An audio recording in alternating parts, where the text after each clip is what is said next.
खुंगा जेसेथि गोथार बाथौ सान फालिथाय आरो हिरिम्बा हालामारि बाथौ फोरबो फालिथाया 6 सानाव गाजा गोमजायै खुंफुं जालांबाय।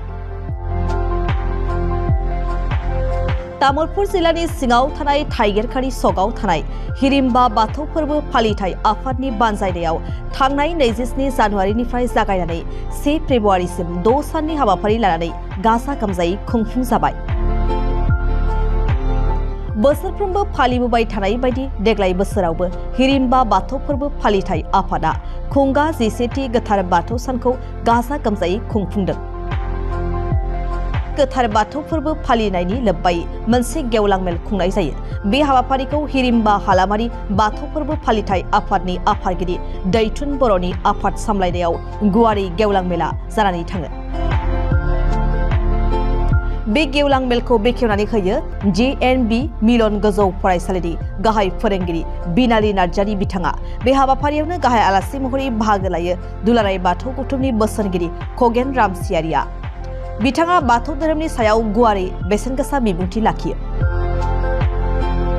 बे हाबाफारियावनो ओनसोलनि गोबां मेलेमजिबि समाज सिबियारि आरो बे ओनसोलनि बाथौ सिबियारि बिथांमोननि नुजाथिनायाव जेसेथि गोथार बाथौ सान फालिनाय हाबाफारिया मोजाङै मोजां जाफुंसारै जोबलाङो। बे हिरिम्बा हालामारि बाथौ सान गोथार बाथौ सान फोरबो फालिनाय बे मेलाव नुजाफैना गोजोननाय मोनबाय। दाखालि 27 जानुवारिनिफ्राय जागायनानै साननै सानथामनि हाबाफारिजों गोथार बाथौ सानखौ दाब दाब जायगायाव फालिदों आरो खायसे जायगायाव सानथाम सानब्रै सानबा 6 सान बेबायदि हाबाफारि लाना बाथौ मेलाबो खुंदों। दा नैबे हिरिम्बा बाथौ थानसालियाव बेहाय सान 6 साननि थाखाय बे मेला लोगोसे गोथार बाथौ सान फालिनाय हाबाफारि लाना रायजो राजाखौ बाथौनि सोमोन्दै सांग्रां खालामनो नाजादों। जोबोद बाख्नायथाव मोजां जादों आरो एसे आब्रुथिया मोजां जादों। मोनसेल' बुंनांगौ बाथ्राया जोंनि रायजो राजाया जेरैबायदि बाहागो लानायखौ नुनो नांगौमोन नुवाखै हयथ' जानो हागौ।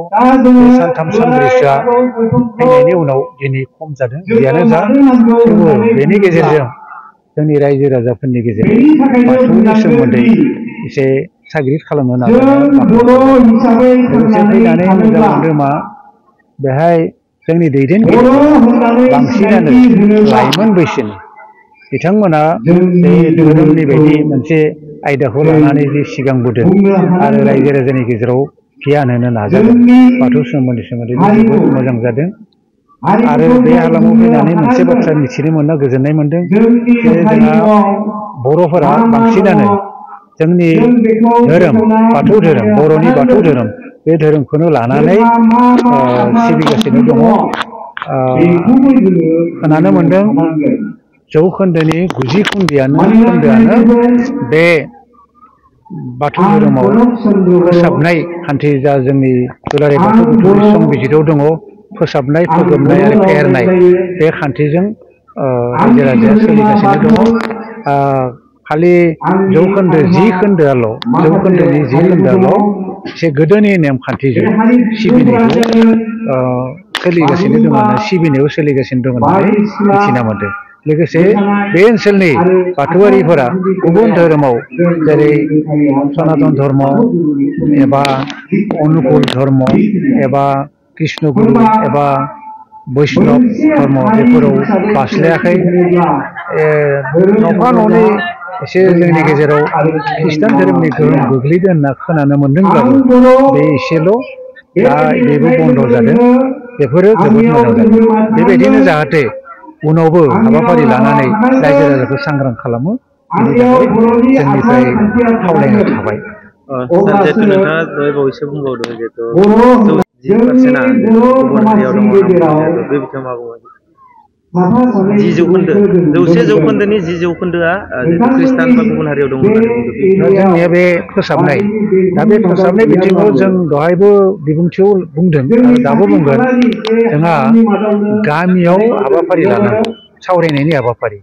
बे हाबाफारिखौ गामि आफाद आरो बियाब आफादा लोगोसे जिल्ला आफादाबो एसे साननाय हनाय मावनाया मोजां आरो बेखौ जबैनो गामिनि रायजो राजाखौ लानानै मावनांगौ मावोब्ला रायजोआ बुजिगोन होमबानिया जोंजों फैगोन जों बेबायदि हाबाफारिखौ गोबां जायगायाव लागासिनो दङ आरो बेनि गोहोमा गोग्लैगासिनो दं जों बे बिथिङाव जों खावलायदों दहायबो आरो दाबो खावलायगोन जाहाथे गामि गामि जोंहा बियाब आफादानो जा गामि आफादानो जा सावरायमेल लायो सांग्रांथिनि सावरायमेल दायो जोङो नुनो मोनदों दुलाराय बाथौ गौथुमा खावनै जानानै दङ बेनि सायाव दायो जों दुलाराय बाथौ गौथुमा खावनै जानानै गैलिया होननानै बुंजायो मानोना थांनाय थेलामारानि जथुमाव जोंहा जा खावसेया जोंनिफ्राय गोजान जाना दङमोन बिथांमोना फैबाय खालि सानैसो दैदेनगिरि दा मा आं नामखौ मुंख'लिया जोंनिया आसि बिजौआव दङ साब्रै साबा बिथांमोना गावसोरखौनो बे बिथुङाव दङ होननानै बुंनानै